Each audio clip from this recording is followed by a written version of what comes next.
नमस्कार बंधुरा सबाई केमन आছেন आशा करी सबाई भालो आছেন। मौसुमी सरकार विश्वास चैनेले आपनादेर सबाइके स्वागत। आज आमी आपनादेर साथे शेयर करछि सुजिर चिल्ला।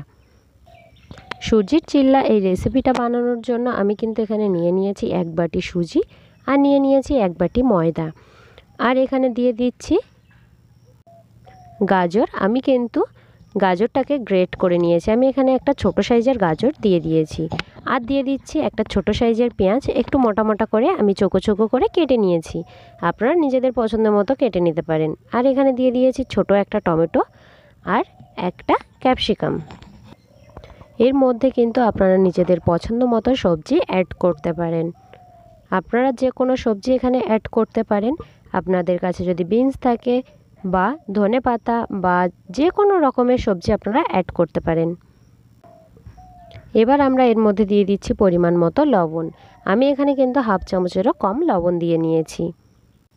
এবার আমরা এর মধ্যে দিয়ে দিচ্ছি জল। আমি কিন্তু যে বাটিতে সুজি আর ময়দা নিয়েছি আমি সেই বাটিরই 3 বাটি জল এখানে দিয়ে দেব। আমি এখানে প্রথমে 2 বাটি জল দিয়ে দিয়েছি। এবার এটাকে ভালো করে একটু মেখে নেব।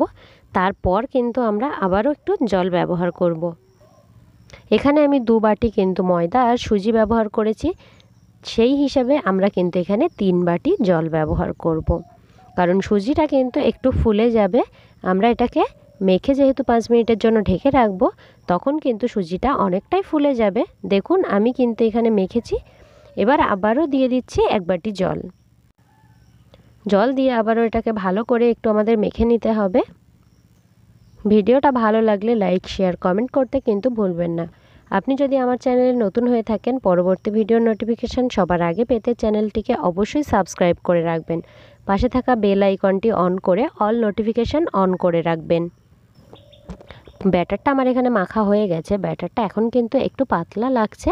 আমরা এটাকে যখন 5 মিনিটের জন্য ঢেকে রাখবো তারপর কিন্তু দেখব ব্যাটারটা অনেকটাই ঘন হয়ে গেছে। আপনারা কিন্তু এইভাবে মেখে নেবেন। অন্যদিকে কিন্তু আমরা একটা তাওয়া বসিয়ে দিয়েছি। তাওয়াটা আমাদের এখানে গরম হয়ে গেছে। এবার আমরা এর মধ্যে দিয়ে দিচ্ছি তেল।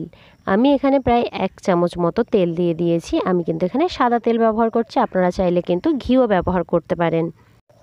সকাল বা বিকালের টিফিন হিসেবে কিন্তু এই চিল্লা রেসিপিটা আপনারা ট্রাই করতে পারেন। এটা কিন্তু খুবই হেলদি একটা টিফিন।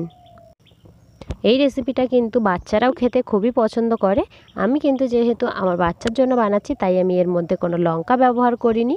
আপনারা কিন্তু চাইলে এর মধ্যে লঙ্কা ব্যবহার করতে পারেন। আপনারা কিন্তু বাড়িতে অবশ্যই রেসিপিটা ট্রাই করবেন আর আমাকে কমেন্ট করে বলবেন কেমন হয়েছে। দেখুন আমি কিন্তু একটা চামচের সাহায্যে এটাকে দিয়ে দিলাম। এবার আলতো হাতে এটাকে একটু ঘুরিয়ে ঘুরিয়ে ভালো করে কিন্তু আমাদের একটু গোল করে নিতে হবে। আপনারা চাইলে কিন্তু যে কোনো শেপ দিয়েও এটা করতে পারেন। আপনারা চাইলে এটা চৌকো হিসেবেও করতে পারেন বা গোলও করতে পারেন। দেখুন আমি কিন্তু এখানে গোল একটা শেপ দিয়ে নিয়েছি।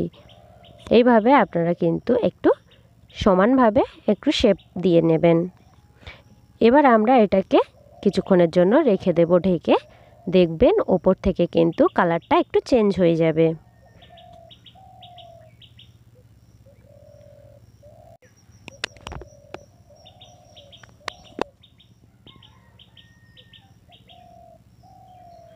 দেখুন আমার কিন্তু এখানটায় চিল্লার উপরের কালারটা চেঞ্জ হয়ে গেছে। এবার আমরা এটাকে উল্টে দেব।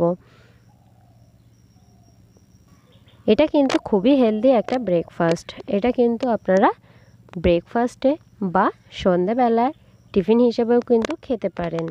এটা খুবই টেস্টি হয়। আপনারা বাড়িতে অবশ্যই বানাবেন আর আমাকে কমেন্ট করে বলবেন কেমন হয়েছে। দেখুন আমি কিন্তু এখানে ভালো করে ভেজে নিয়েছি। দেখুন আমার কিন্তু এই রুটিটার দুটো সাইডই ভালো করে ভাজা হয়ে গেছে। এবার আমরা এটাকে নামিয়ে নেব। আপনারা এইভাবে গোল্ডেন ব্রাউন করে ভালো করে একটু ভেজে নেবেন। আমার এটা হয়ে গেছে, আমি তুলে নিচ্ছি। এরপর আমি সবগুলোকে ভেজে নিয়ে আপনাদের দেখাচ্ছি। দেখুন আমার কিন্তু এখানে সবগুলো ভেজে নেওয়া হয়ে গেছে।